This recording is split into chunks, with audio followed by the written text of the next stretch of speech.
এই আপনাদের আমি বলছি যে আপনারা কিন্তু রাজনৈতিক দলের থেকে একটু দূরে থাকবেন। আমি এর আগে বহুবার আপনাদের বলছি, আপনারা এখন যদি তেল দেওয়া শুরু করে দেন, আপনাদের কিন্তু নির্বাচনের পর আপনাকে তেল শেষ হয়ে যাবে। যে নির্বাচনটা কিন্তু শুধু আইন শৃঙ্খলা বাহিনীর উপর নির্ভর করে না, এটার কতগুলি স্টেক হোল্ডার রয়ে গেছে। এটার মধ্যে একটা হলো জনগণ, তারা কিভাবে পার্টিসিপেট করতে চায়। সবচেয়ে বড় স্টেক হোল্ডার যদি বলেন পলিটিক্যাল পার্টি, তারা নির্বাচনটা কিভাবে চাচ্ছে। দেন আছে ইলেকশন কমিশন, তারপরে আছে প্রশাসন, তারপরে আছে আমাদের আইন শৃঙ্খলা বাহিনী। এখন সবাই সহযোগিতা ছাড়া একটা কিন্তু সুস্থ এবং শান্তিপূর্ণ এবং আমাদের মাননীয় প্রধান উপদেষ্টা যা আসা একটা উৎসব মুখর নির্বাচন, এটা কিন্তু সম্ভব হয় না। তা আমাদের যেই আইন শৃঙ্খলা বাহিনীর কাজটা, ওটা আমরা পুরো দমে করে যাব। এটা হলো এই যে দেখেন আপনাদের কর্মসূচির মাধ্যমে।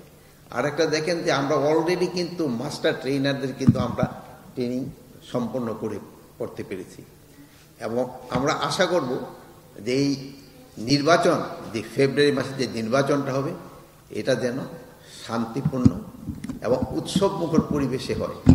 এই জন্য আপনাদের সবার সাহায্য এবং সহযোগিতা দরকার এবং এই ব্যাপারে আপনাদের কোনো কার্পণ্য থাকবে না। আর আপনারা এই 14, 18, 24 নির্বাচন ওইটা মাথা থেকে মুছে ফেলবেন। আরেকটা আমি আপনাদের আরেকটা আশা করবো আপনাদের থেকে, অনুরোধ এটা আপনাদের থেকে, আমরা সমাজ থেকে কিন্তু দুর্নীতি এবং মাদক এটা কমাতে পারি নাই। এটা যদি আপনারা একটু সহযোগিতা করেন, আমরা যদি সহযোগিতা করি, তো কিন্তু এটা আমরা হয়তো সমাজ থেকে আমরা কমাতে পারবো। যদিও আমাদের সময় খুব একটা নাই, আমরা কিন্তু সেকেন্ড স্টেপে চলে গেছি, আমরা ইলেকশন মডিউলে কিন্তু এখন চলে গেছি। পদ্মা সেতু, মেট্রো রেল এবং এলিভেটেড এক্সপ্রেসওয়ে নির্মাণের গর্বিত অংশীদার বসুন্ধরা সিমেন্ট। তারপরেও কিন্তু ইলেকশনের সাথে সাথে কিন্তু এই জিনিসটার দিকে আপনাদের একটু খেয়াল রাখতে হবে। যেমন আপনারা ইচ্ছা করলে যে পারেন না তা না।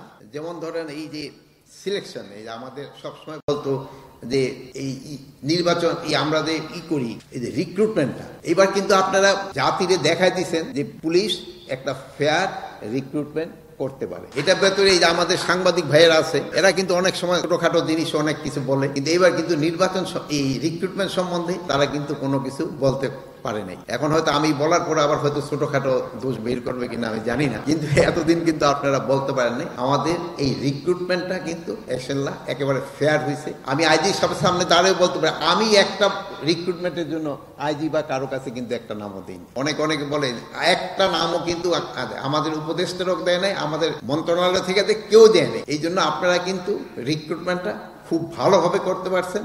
এই জন্য আমি আপনাদের আমার অন্তঃস্থল থেকে আপনাদের আমি ধন্যবাদ জানাই। পোস্টিং এর ক্ষেত্রে না, আমি সব পারি নাই। এই জন্য যেহেতু পারি নাই, এই জন্য বলছি যে ইলেকশনের আগে এটা আমি লটারির মাধ্যমে করে দেবো। যেটা আমি প্রমিস করছি অন্তত একটা যেন আমি করতে পারি, যে পোস্টিংটাও আমি লটারির মাধ্যমে করে দিব। এটার ক্ষেত্রে অনেক প্রতিবন্ধকতা আসবে, বাট আমি কারো কোনো কথা শুনবো না। এটা লটারির মাধ্যমেই হবে যদি আমি থাকি। এটা বুঝে হাততালি পড়লো না, মনে তোমরা খুশি হও না।